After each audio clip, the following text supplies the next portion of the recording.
When Frogger was released in Japan, it was a hit.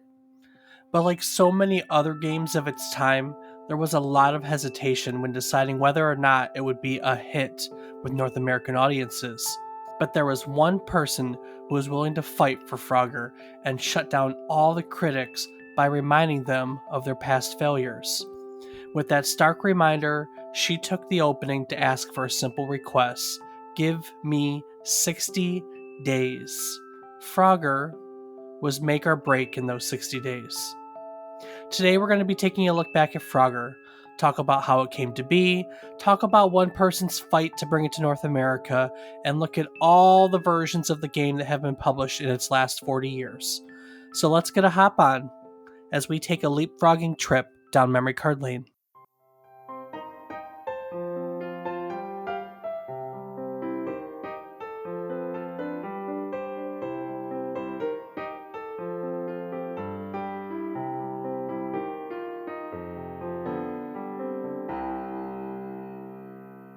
Good morning, good afternoon, and good evening. I hope these words find you well. Hello and welcome to the 72nd episode of our video game nostalgia podcast, A Trip Down Memory Card Lane. Each week we take a look at one title relevant to the current week of gaming history and we talk about it. While doing so, we hope to teach you something new about the game, what it took from the world as its inspiration, and what it gave back to the world in its legacy.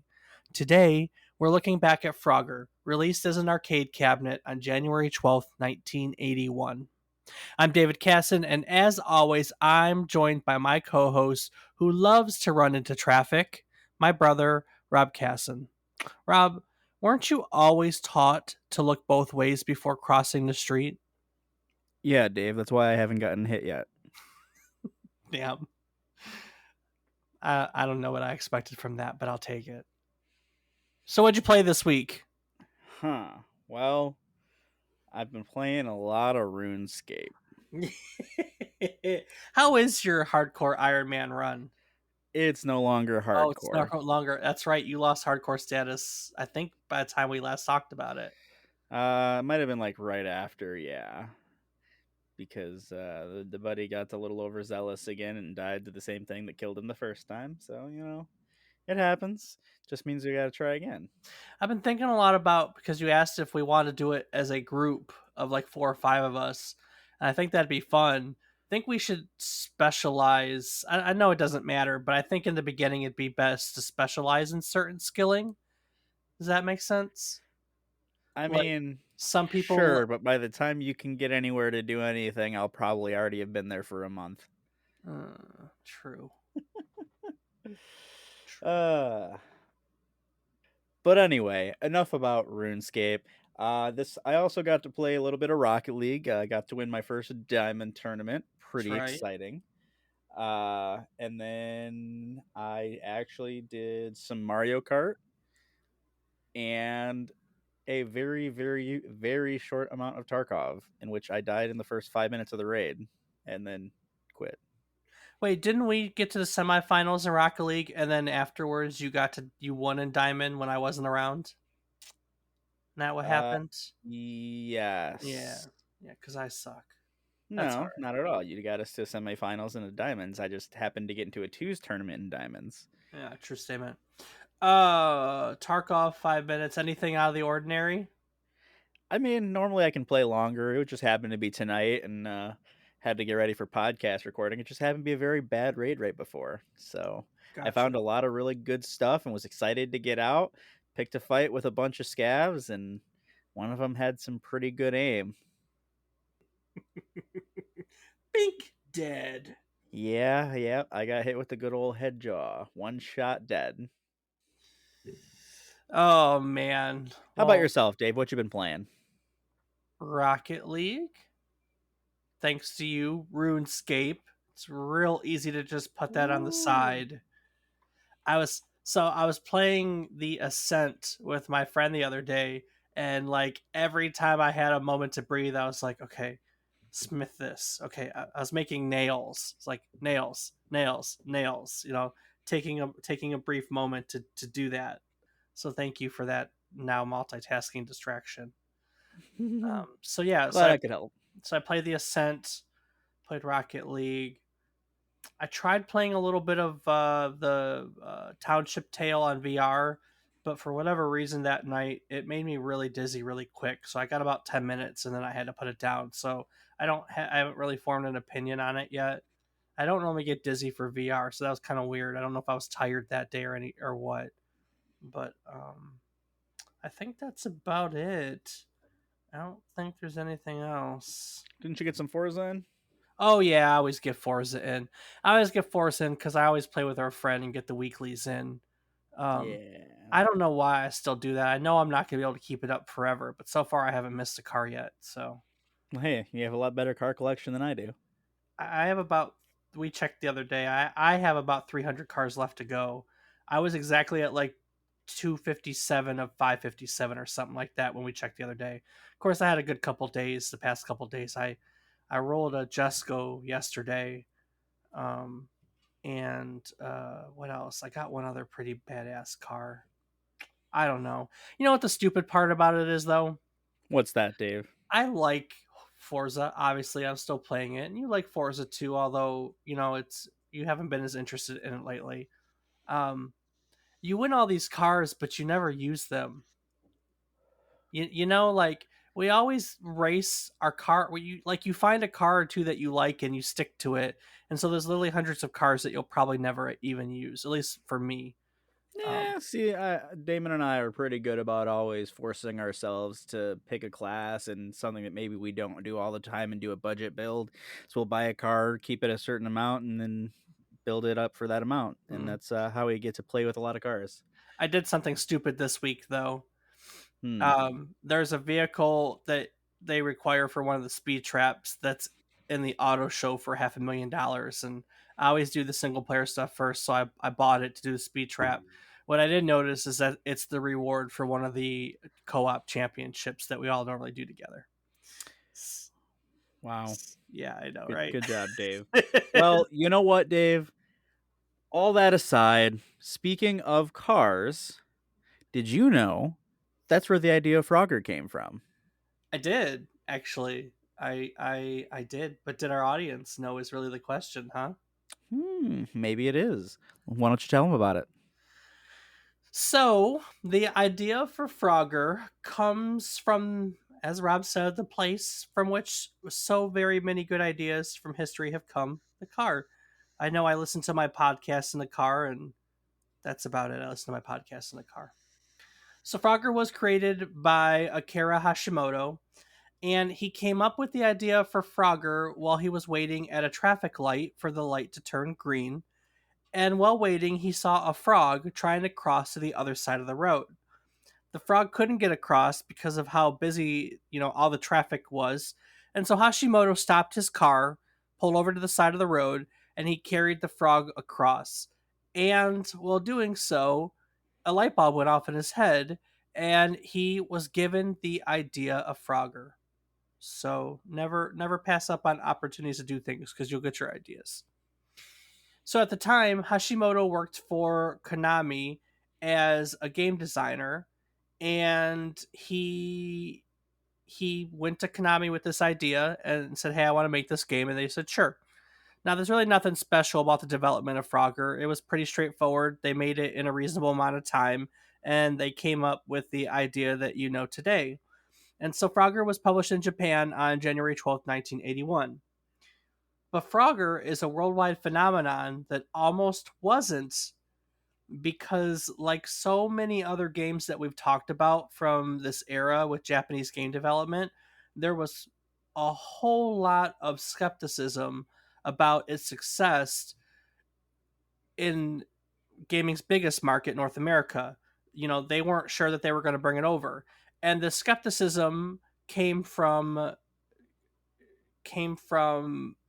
Konami's North American arcade distributor, a company called Sega Gremlin.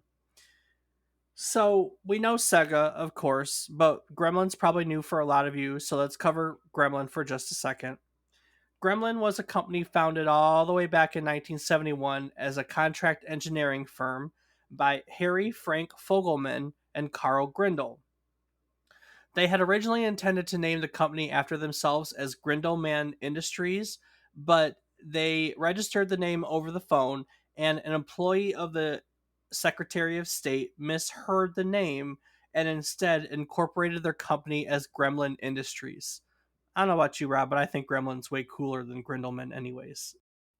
Yeah, I think so as well.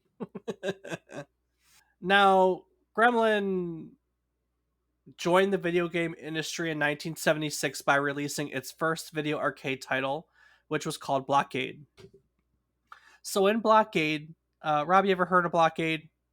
I believe it sounds very familiar, but I couldn't tell you anything about it. Yeah, I don't I don't really know if anyone's gonna know it by the name Blockade, but it's a game that I promise you almost everyone knows, at least from our generations.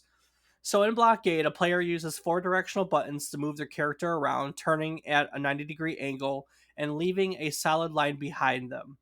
And in order to win, you have to last longer than your opponent before one of you hits something. So it's Um, basically Tron. it yeah, it actually is Tron. But Tron and Blockade is the first of what would later be known as the Snake games, which were made popular by Nokia phones in the late 90s.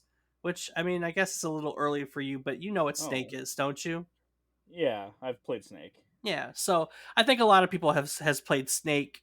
If you grew up a little bit before the smartphone era, Snake was on like every single phone back in the day. So we've all played a Snake game, and Blockade was literally the first ever Snake game before it was known as just Snake. And that's about Gremlin's only claim to fame. In 1978, Gremlin was acquired by Sega and began releasing all their games under the label of either Sega Gremlin or Gremlin Sega, with a dash between the names. It's really varied. I don't think anyone paid attention. Um, and yeah, so after the acquisition, they began to release titles from obviously both Sega and other Japanese companies, one game of which we've discussed in a previous episode. So Sega Gremlin was one of the North American distributors for Nintendo's Space Firebird. Rob, do you remember us talking about Space Firebird at all? I cannot say that I do, Dave. Well, that's a shame because we probably only talked about it for 30 seconds and I expect you to know everything. Oh, okay. I thought we did a whole episode and I was just forgetting. I was like, damn, my memories are really bad. Whew. So Space Firebird was an early arcade game made by the dynamic Nintendo duo of Genyo Takeda and Shigeru Miyamoto, which we did talk about the games that those two did together. What Yes, yes. yes, yes. So and this is one of the early ones. During this time, Sega Gremlin also produced their own games. Among these games was a 1978 action arcade game called Frogs. Now, Frogs was a fairly simple game. You control a frog who's on lily pads, and you attempt to catch various insects with the frog's tongue while jumping through the air. Different insects are worth different number of points, which you all have to collect within a set amount of time. Now, Frogs has obviously, I've never heard of it before research. Have you ever heard of Frogs before? I mean, Yeah. I've seen tadpoles grow I up. mean, who hasn't heard of Frogs? I mean, come on, man. Exactly. Come on. Come on. Frogs. It does deserve some place in history though, because it came out in 1978 and it featured a jumping character, and this was 3 years before what the gaming industry typically recognizes as the first character who could jump, which was Mario and Donkey Kong. And yet here we are, we have Frogs, which beat it by a whole 3 years. um, which is kind of interesting. I mean, jumping is its movement. I think the fact that why we look at Mario as a platform game with a jumping mechanic is because jumping is an addition to his move set and not his move set, if that makes sense. Yeah, it's another mode of travel. Yeah, so it's literally an addition to the gameplay where literally in Frogs jumping was your thing. So I mean, that's why we typically look at Donkey Kong as the first game with a jumping mechanic, because this one may the frog may jump, but that's how you move. So, but still, it was technically the first game that had a jumping character in it. So I mean, you guess you get that claim to fame. Hmm. Also, it's really not known because it was an absolute flop, and nobody played it, nobody wanted to play it, and it's clones because every game got cloned back then. One example is called Frog Bog for the Intellivision, which I'm pretty sure is somewhere in that house that you're in right now. Those clones are much more widely known. Yeah, can't say I've heard of that either. Yeah, it's okay. Frog Bog. But the thing of it is when the opportunity to license another game about frogs came to Sega Gremlin, they just weren't about it. At the time, they were working on developing a multi directional shooter space combat game called Eliminator, and this was widely thought this was going to be their next big hit. Now, Eliminator is kind of cool. Eliminator was like we've talked about those tabletop arcades before. Yeah. So Eliminator was a four-person tabletop with vector graphics, and it was like a shooter type game. And in fact, it eventually they would come out with Eliminator, and Eliminator is the only four-person vector arcade title known. Period. It's the only four-person vector title. So Eliminator does have a little bit of notoriety, and so they would continue to work on Eliminator. In the meanwhile, they were still looking for new games to license and distribute.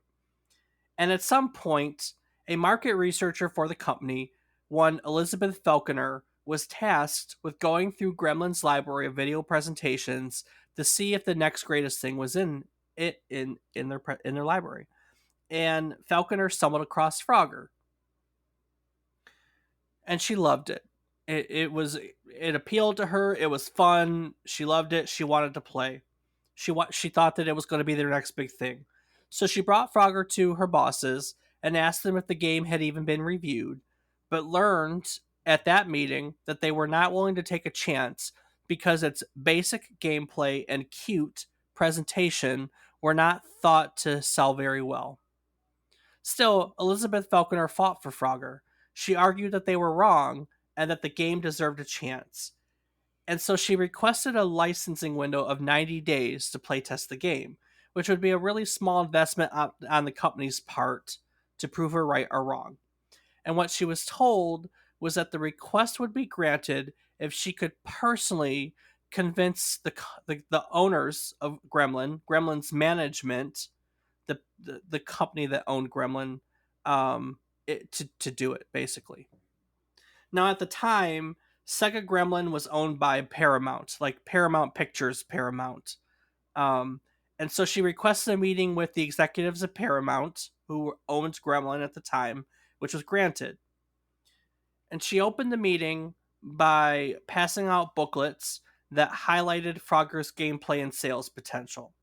One of the executives at the meeting, Jack Gordon, tossed the booklet back and stated that Frogger had already been rejected because it was a woman and kids game. So let's stop there for a second. Do you think Frogger do you understand where that comes from? Do you see Frogger as a woman and kids game? I mean, I guess if you're talking that it's simplistic, and I don't mean that like saying women, but I'm saying children for sure. Like simplistic games may be better when you're younger because you can play and not need to have fine motor control, but I mean, Frogger's still not exactly an easy game. I mean, I haven't played it in a while, so maybe it's easier than I remember. But I don't think it's that easy personally. I was gonna say it's a pretty tough game when you play it, but I guess just the concept itself can sound very simple. True. Very true. Well, I think a lot of those old games were very simple, but that's also what made them really difficult. It's also what made them really difficult. Yeah, So, that's fair. all right. So back at the meeting, Jack Gordon tosses the book, says, "Nah, woman and kids game." Well, she was ready for that. So Elizabeth snapped back and basically told the executives off. She speculated that the executives sitting before her were also among the ones that had turned down Pac-Man, and she told them so. And that made the room go absolutely silent. And so she used this opportunity. She had their attention. She used this opportunity to explain to the room why Frogger was appealing. It had easily memorizable patterns. The game was aesthetically attractive and it had a very catchy soundtrack. And she closed out her arguments with a simple request.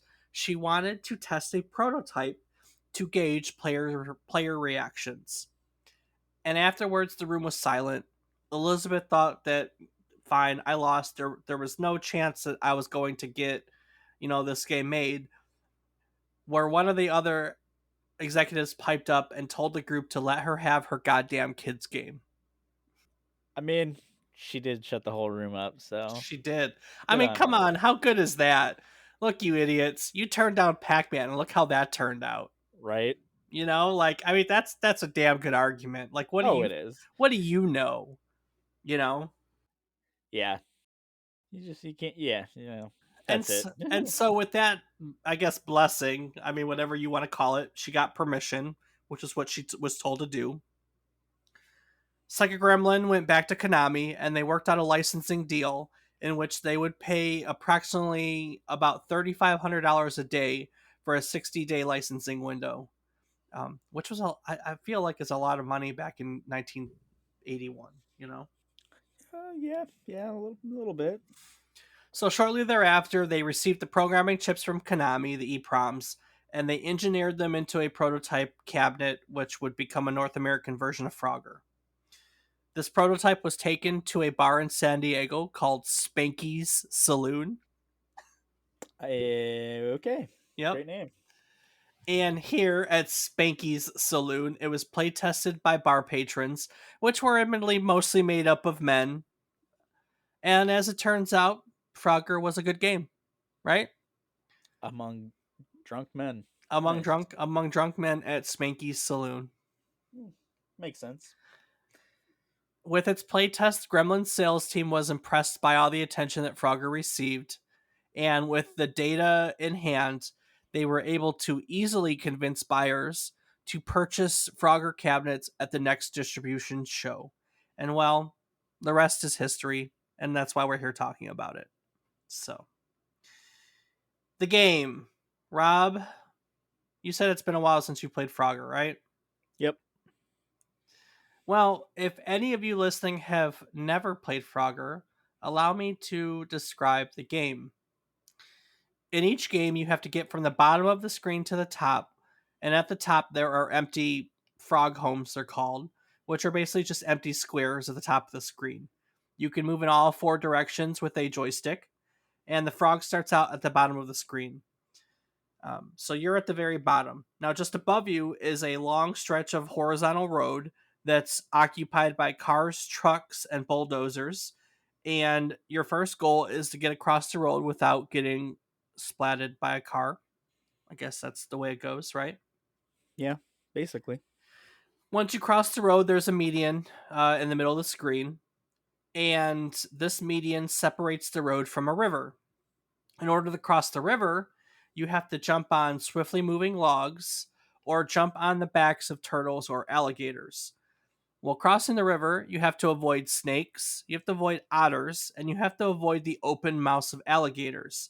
And then once you cross the river, you have to jump into one of the empty squares at the top, which is one of the frog homes. In the basic game, there are four quote unquote frog homes, and you have to fill all four before you run out of lives. Now, one of the fun facts about Frogger is that when it first came out, Softline magazine stated that Frogger has earned the ominous distinction of being the arcade game with the most ways to die, because there were a lot of different ways to lose a life.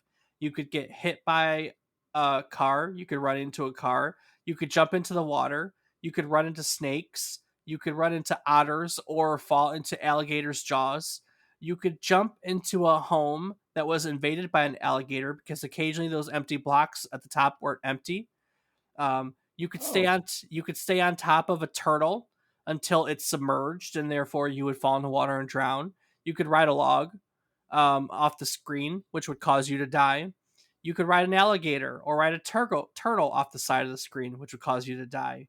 You could jump into a home that already had a frog in it because you had to jump into an empty frog home. That would also kill you. You could also jump into the side of the home, or you can jump into a bush, or you could just simply run out of time. So there were a lot of ways that you could you could kill yourself in Frogger, and that was one of the things that people really liked about it. Is it just felt like there was a lot of variety because of it. Yeah. Yeah, definitely a lot of ways today. I actually didn't know about the fact that the homes could be having, I think you said like an Alligator. alligator. Yeah, Yeah, yeah. You see two little like green jaws pop up in the empty frog home square, and they just kind of move like the alligator's opening and closing its mouth, and you just have to wait until the alligator's not there to jump into the home. So, I don't know that I'd have ever seen that. hmm. Well, Rob, was the executive right? Was Frogger just a failure of a game that appealed only to women and children? Clearly, very clearly, the game did not take off and Mm, do well for anyone. nope. Nope. No, he was dead wrong He was dead wrong. He was dead wrong. Why was he dead wrong? because Frogger is a fun game. It is. And what does it have the distinction of being? Uh, Dig real deep for me. where am I digging? I don't know. I don't know. As I said, he was dead wrong. He was, yes. Frogger was one of the top grossing arcade games in North America in 1981. Mm-hmm. It actually earned over $135 million in US cabinet sales, which made it the absolute best selling title that Sega Gremlin ever released. And the critics loved it too, many of which were not women and children. Computer and Video Games reviewed the arcade game in 81. They called it one of the popular new generation of arcade games, which are getting way from space themes. In his 1982 book, Steve Bloom described Frogger as a climbing game, along with Space Panic and Nintendo's Donkey Kong. He said it was one of the most exciting variations on Pac-Man's maze theme along with Donkey Kong due to how players need to scale from the bottom of the screen to the top, which make them more like obstacle courses than mazes since you always know that you're going up. Brett Allen Weiss of All Game later reviewed the arcade game, calling it one of the most beloved video games ever created and pure, undiluted gaming at its finest. He said the graphics are cute and detailed, the sound effects are crisp and clear, and the controls are sharp and responsive. Yep. Yep, yep. Yep. Yep. And other gamers loved it too. Did you know that, Dave?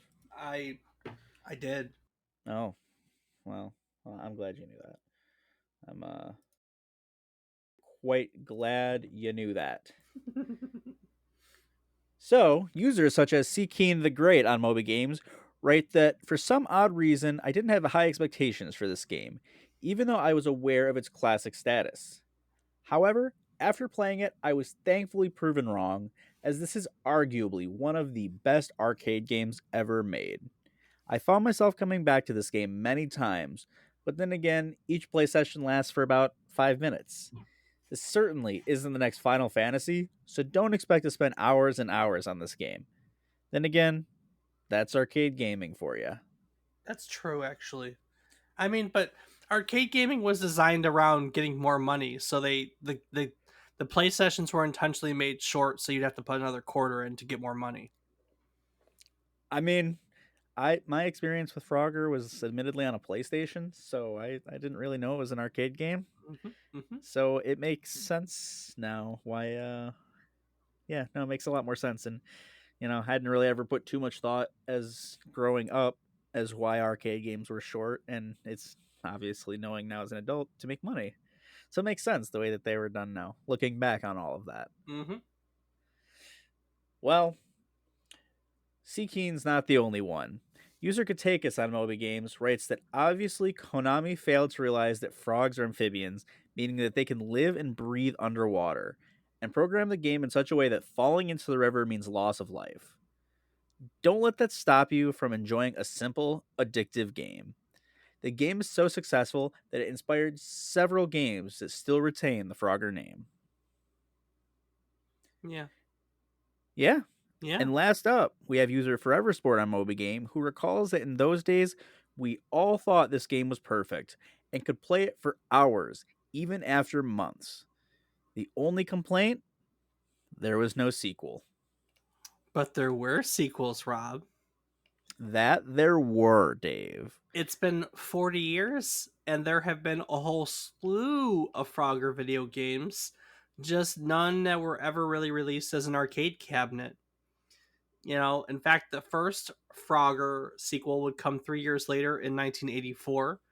Parker Brothers would release Frogger 2 3 Deep, which is essentially the same game, except each level consists of 3 consecutive screens as opposed to just a single one. So your frog home weren't at the top, it would scroll up to another screen, and then on the third one you would have your frog homes. So a lot more roads and rivers to cross.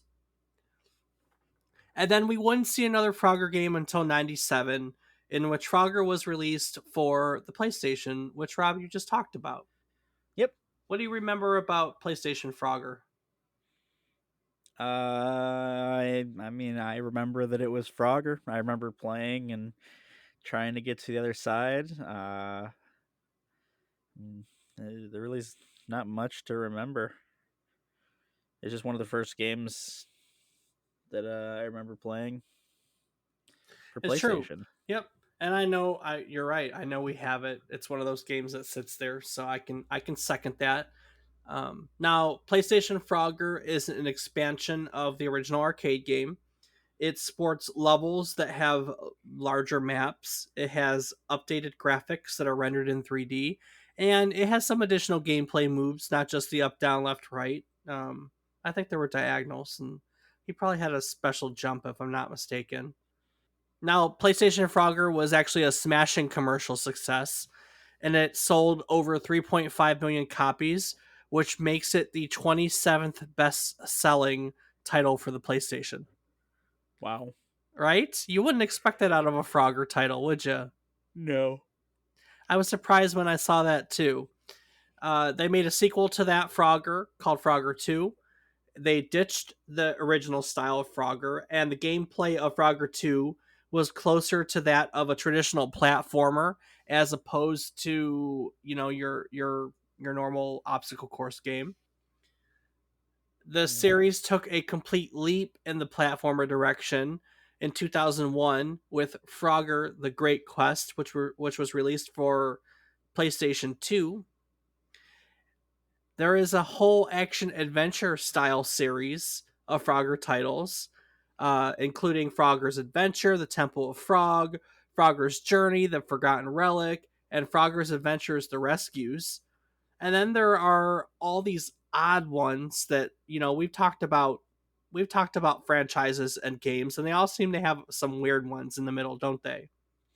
Yeah, they Because always do. Yeah, because sometimes they get a weird franchise like a licensee, and that's it. Then they just kind of milk that for all it's worth. One of them was called My Frogger Toy Trials, which was a series of mini games released for the Nintendo DS.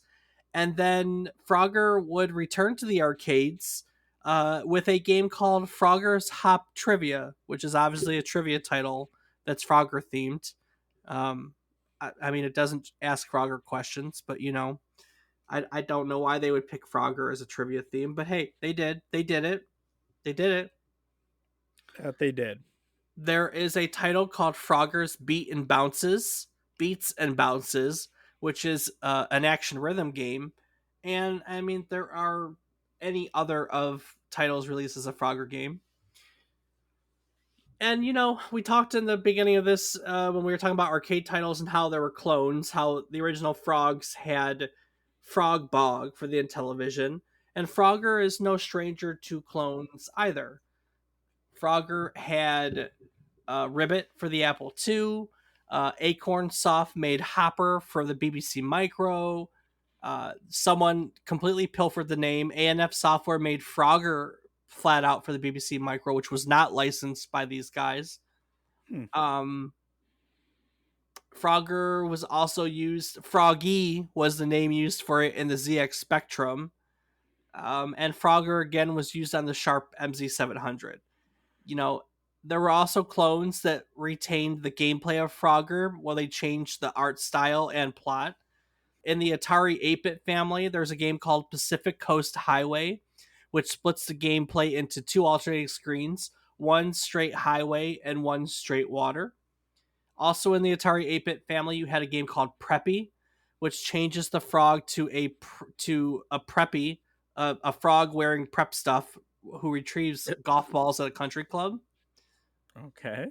Well, Interesting. not well, because preppy are people that like wear that like I wear. know what preppy is. Okay, all right, yeah. I'm just saying that's an interesting take on it.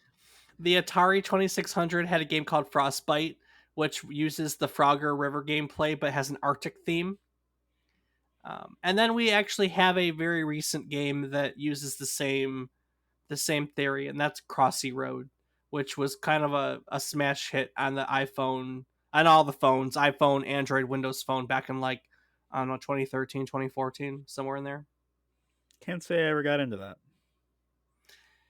Frogger's also been in other forms of media. In 1983, Frogger had a segment on the Saturday cartoon lineup. Frogger worked as an investigative reporter. I know, right? Okay. Frogger, we talked about this, I think, with Pac Man, but Frogger was also in the Wreck It Ralph games, or movies, rather. Yep. In 2006, a group in Austin, Texas used a modified Roomba dressed as Frogger to program and play a real life version of the game. With cars they knew. That's a great question. I didn't look into it, but now I'm fascinated. We'll have to find out afterwards. All right. And in case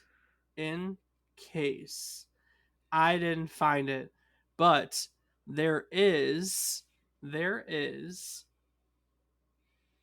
is. there is a Frogger game show that's in that's Mm. in development right now. The competition will feature 12 different obstacle courses dubbed crossings, forcing contestants to dodge treacherous traffic, leap over snapping gators, and hop over hungry hippos to conquer the course. Wow. Right.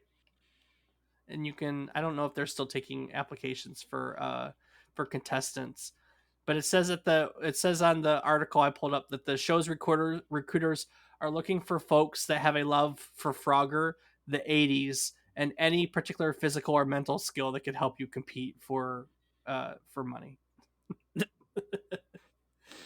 There you go. There you Sign me up, go. Dave. So Sounds yeah, like you all day. I know. So yeah, so Frogger's still relevant. Frogger's still relevant. Like most of these arcade games, they're still working on records and everything. In fact, the first person and the only person still that has ever broken 1,000,000 points in Frogger only did so 4 years ago in 2017. Well, it'd be 4 years Oh, ago. It was August of 2017. So wow. prior to that, the record was 970,000 points in 2012, and it took them 5 more years to break 1,000,000. So they're still working on it. But yeah, Frogger, it's still. I wouldn't say it's still kind of a thing. I don't think Frogger has ever been on. Here's my problem. Frogger is recognizable. I think a lot of people know what Frogger is, but I don't think it was ever, maybe aside from when the arcade cabinet was the best selling arcade cabinet.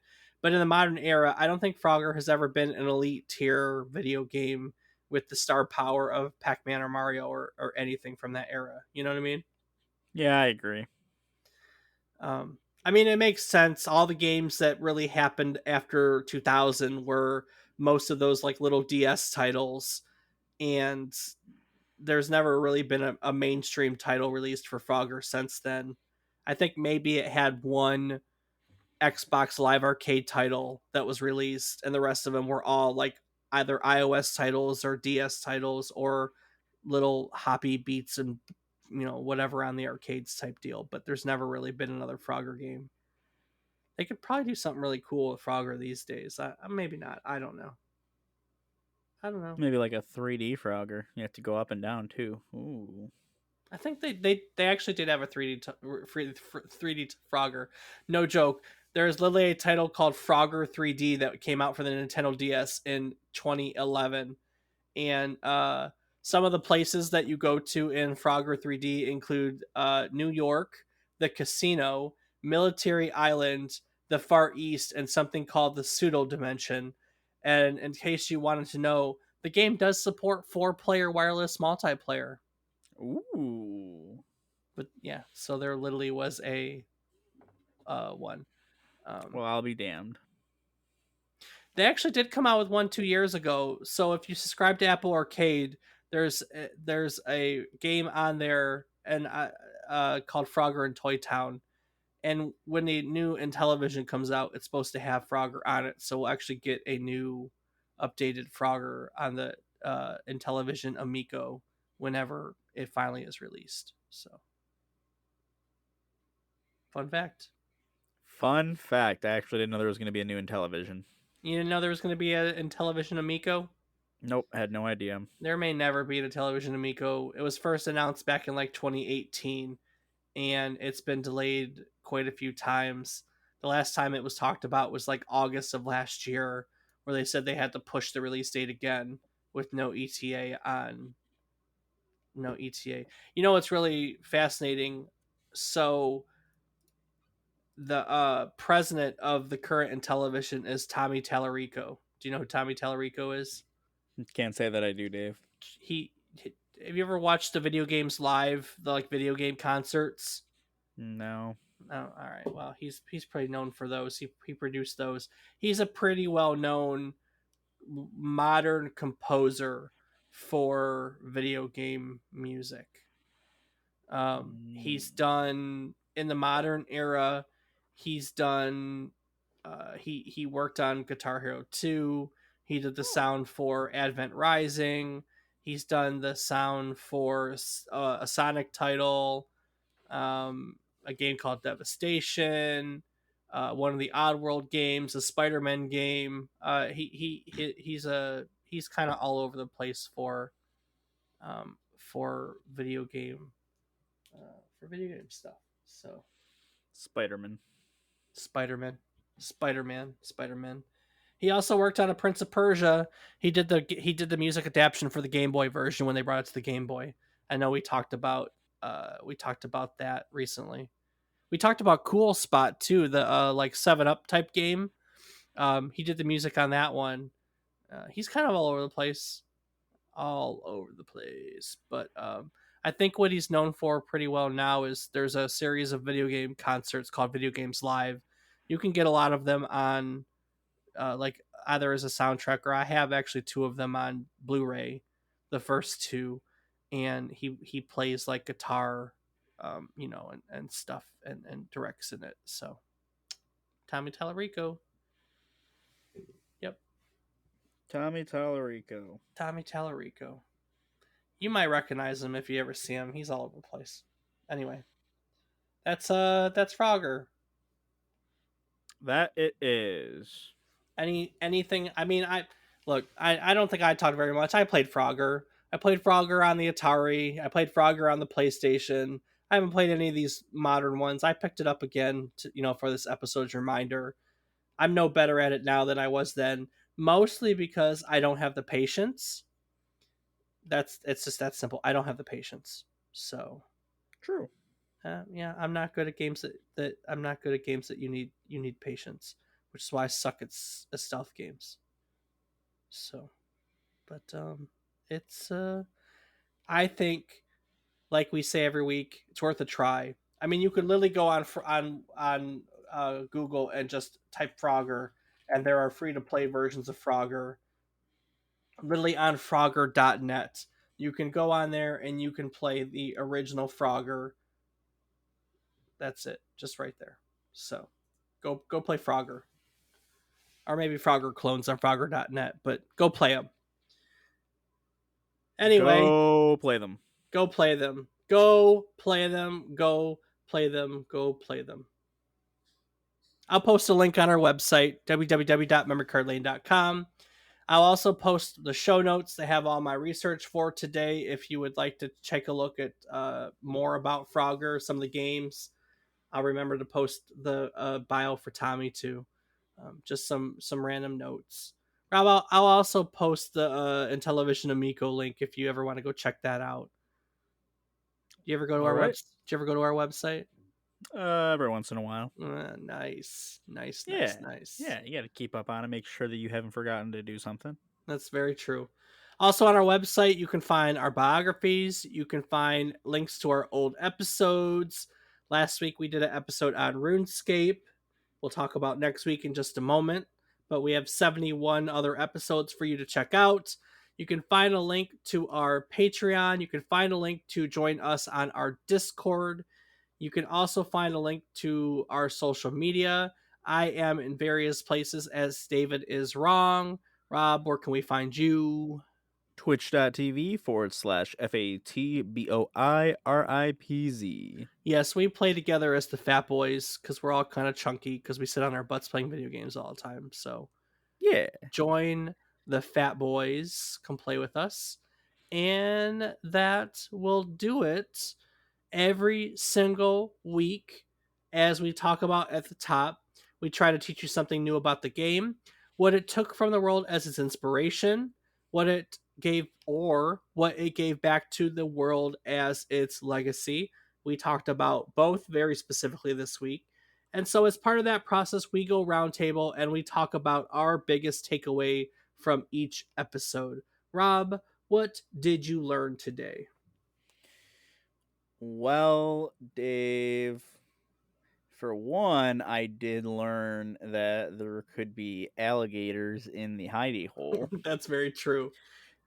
Um, but yeah, I guess I don't know. I learned a lot. Yeah.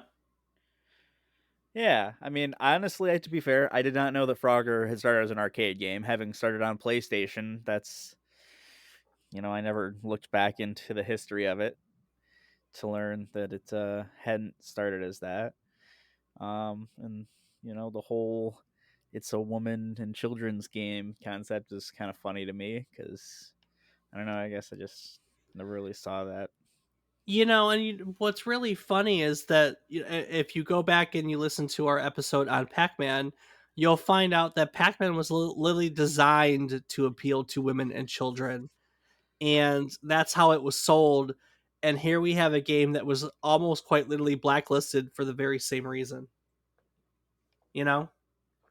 Yeah, I mean, if that's the case, then they probably should have started marketing more games towards women and children sooner because clearly those ones that they deemed to be were the most popular.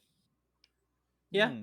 Well, I mean that's the way it goes, and someone fought for Frogger, took a chance, and it ended up turning out Frogger is one of the longest running franchises out there. Since it got its start in 1981. Yeah. Well, I did not know that Frogger literally got its start from a frog crossing the road, and that little tidbit of information kind of cracks me up. To be honest with you, it's I quite mean, yeah, quite literally that's how it got its start was from some dude saw a frog unable to cross the road, so he got out and he helped it across. And then he's like, "Hot damn, that's a video game." And he yeah. made, I you I know, would not have thought of that either. Honestly, I thought it was a little more. Yeah, it's crazy what some people can come up with from such a small idea. well, I mean, we talked about Pokemon, and that was bugs crawling on a stick. True, yeah. Like I said, some people are just super creative. I know it's super cool where we find out some of these come from. I mean, really, dude helped a frog cross the road, and he was like, "Hey guys, let me tell you about my commute today. I got a story to tell you." you know, and Yeah, I think I've got the next greatest video game because of it. All right, dude. All right, dude. yeah. And Whatever. can you imagine the frog hanging out with all his friends, being like, "Hey, you see that? That's because that guy helped me cross the road one day." I know that frog has no idea how famous he is. No idea. Oh man, I just love it. I love it. Okay, Akira, whatever, we get it. You helped the frog cross the road. You're so kind and generous. Yay. Oh, it's so dumb. But yeah, it is so dumb. But that's it. All right, Rob. Well, before I take it out of here, what else do you have for today? As always, I want to just take a moment to say thank you to all of our listeners. We love it. We hope you do too. And if not, well, that sucks. You don't have to listen, but we enjoy those that do. Awesome. Awesome. Well, also thank you for me. We're enjoying this. If you have listened this far, one thing I do ask is we could use your opinion. Hop on that local wherever you listen to your podcasts and give us a rating and give us some feedback and get the word out to your friends about us. We've been doing that for 72 episodes now. We've been at it for a while. We're not going anywhere, and it's always nice to hear from people about ways we could do things better. Right? Right, Dave. All right. So I'm going to take it out of here. You do So that. next week we're going to take a look at what is another one of those games that's on the list of absolute worst games of all time. No joke. Hmm. So the Action 52 is an unlicensed multi-cart video game compilation developed by Active Enterprises for the Nintendo Entertainment System in 1991. It has 52 games that cover a variety of genres, including vertical shooters, platformers, and etc. Most of the games, though, have major glitches or programming flaws. Some of them freeze or crash, and there are other issues that include incomplete levels, endless levels, confusing designs, or unresponsive controls. And we're going to take a look at some of our favorites and how messed up they actually are. Now, if Action 52 sounds a little bit familiar, one gem that came out of it is the featured game of Action 52 that we've briefly referenced before called the Cheetah Men. So the Cheetah Men was intended to launch a multimedia franchise and compete with the Teenage Mutant Ninja Turtles. Rob, do you think it lived up to the expectations? Yeah, Dave, haven't you watched Saturday cartoons? With Cheetah Duh. Men? With the Cheetah Men? Yeah, exactly. You're going to laugh when we actually look at Saturday morning cartoons with the Cheetah Men next week, so. Oh my goodness. Oh, yeah. All right, so join us again next week as we look at Action 52 and take a glitchy filled trip. It's glitchy. It's broken. It's incomplete. So we're going to take an incomplete trip down memory card lane. Do the thing. Scooby Dooby Dooby Doo.